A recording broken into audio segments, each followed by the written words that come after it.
House Judiciary Committee Chairman Jim Jordan sent a letter to FBI Director Christopher Wray Monday threatening to hold him in contempt of Congress for failing to fully comply with two subpoenas his committee issued earlier this year.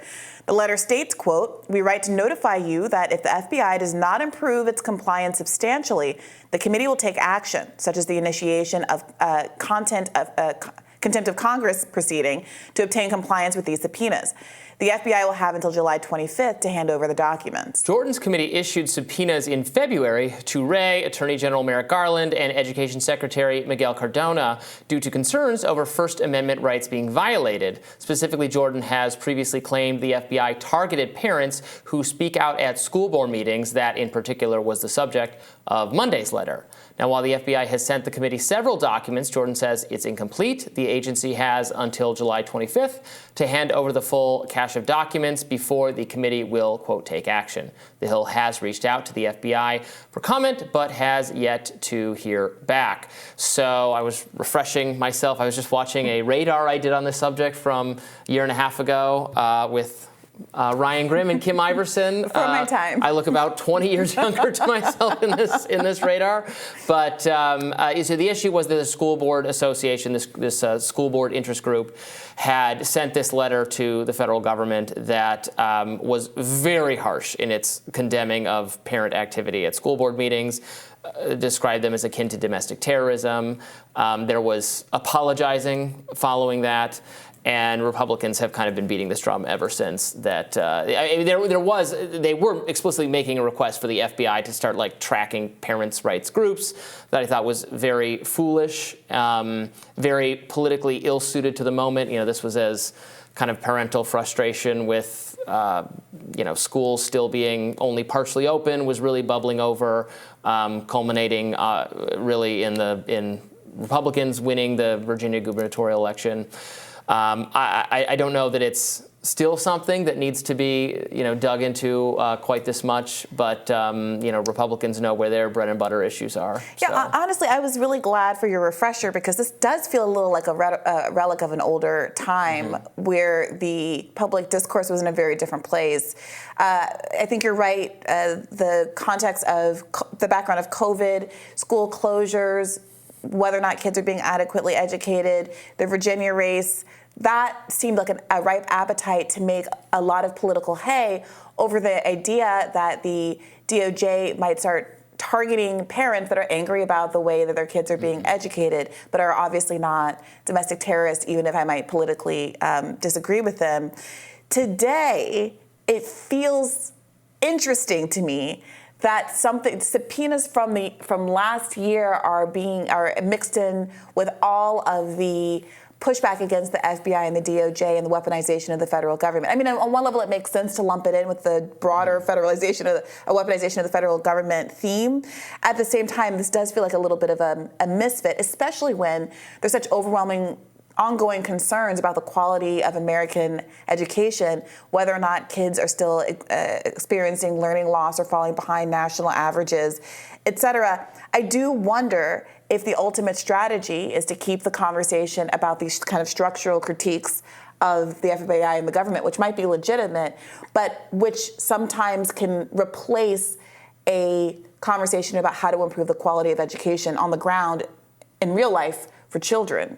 Sure. I mean, there is still an ongoing effort, I think, to demonize people who, parents' rights kind of activist group. You've probably heard of the Moms for Liberty group, which has many chapters all over the country. This is a group that really sprung into existence in the last 3 years. There was recently a controversy, and I'm sure someone affiliated with this group somewhere has said unwise things. There was a controversy because the group, so they recently had their national conference last week or something. They were accused, and the more I looked at this, the more I did think it was a false accusation. In some kind of promotional material, they had a quote from Hitler, and obviously you shouldn't be quoting Hitler, but it was not. They were not favorably quoting him. They referenced a quote where he said to corrupting the mind of the child is the first step or something like that. So they were they were likening their critics to Hitler, which is something you shouldn't do, but they were not weren't there endorsing his Hitler quotes, and that was part of the issue? Because one of the quotes was favorable, did seem to be agreeing with Hitler. The quote was, if the government has control over our children today, they control our country's future. The idea being that they want to, they agree with that. They don't want the government to be controlling their kids and their education. They want to have more say in it. Hitler was saying he wanted the government to control the kids, and they're saying that's akin, so the government should not have control over what kids think because that's akin to what Hitler wants. So they were objecting to it. Now, look, you shouldn't. Just don't go there. Don't do that.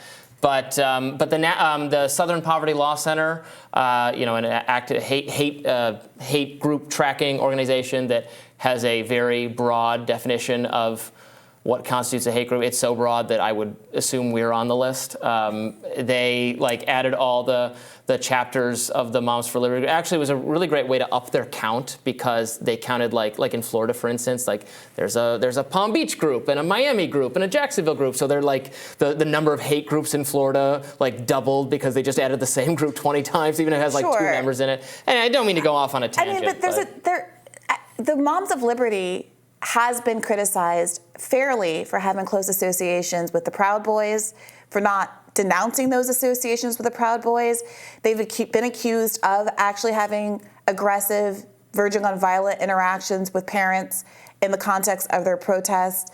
They're not just a bunch of moms who are being unfairly maligned by the press, even if there are times when, let's say in the Hitler example, the Hitler quote example, what one might take as an innocent mistake, if you were being very charitable, might have been blown up for the sake of making a media story about it. I think the reason why a moment like that has so much traction, perhaps more traction than it would otherwise, is because when you have a group that has failed to denounce its associations with a more explicitly white supremacist group, it raises the question, do you end up pulling Hitler quotes because you're in a social environment or political community where Hitler is being referenced in a semi-regular way? I'm not saying that that's what is happening, but that is why a moment like that, I think, gets a little bit more traction.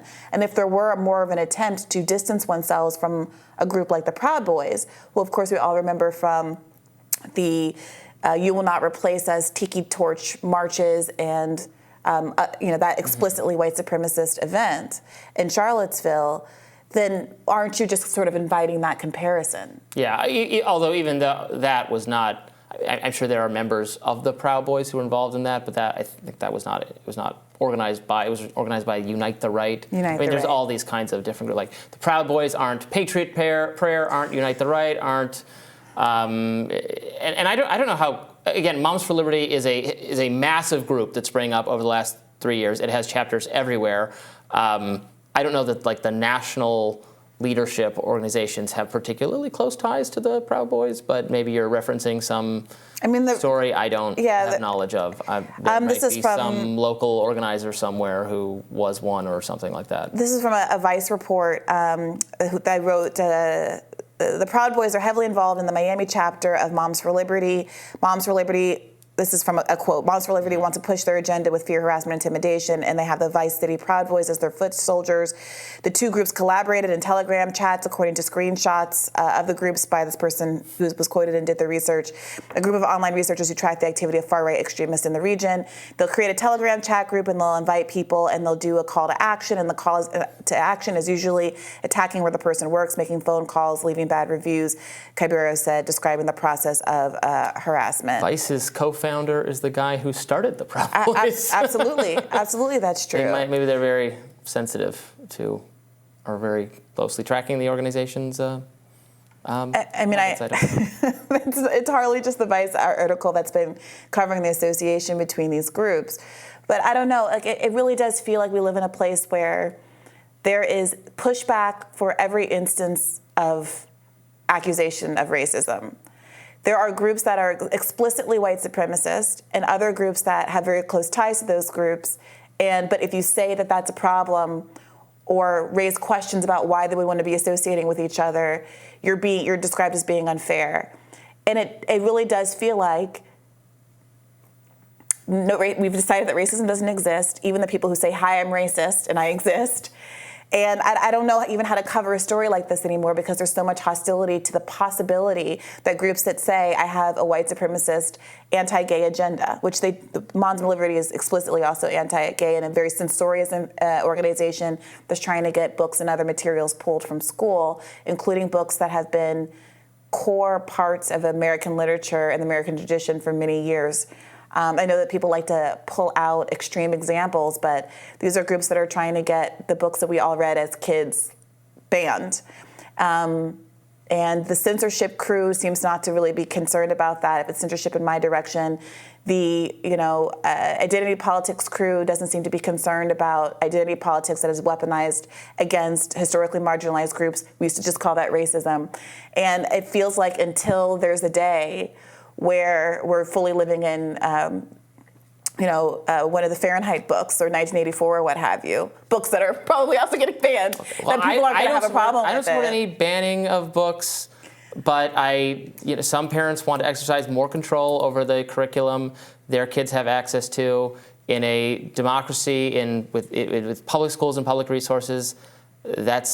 That's the reality, and it's going to be like a losing battle to consistently say, nope, sorry, you don't get to decide. We're in charge of what your kids learn, and those are the lines of the fight. But I don't want to take books off shelves either.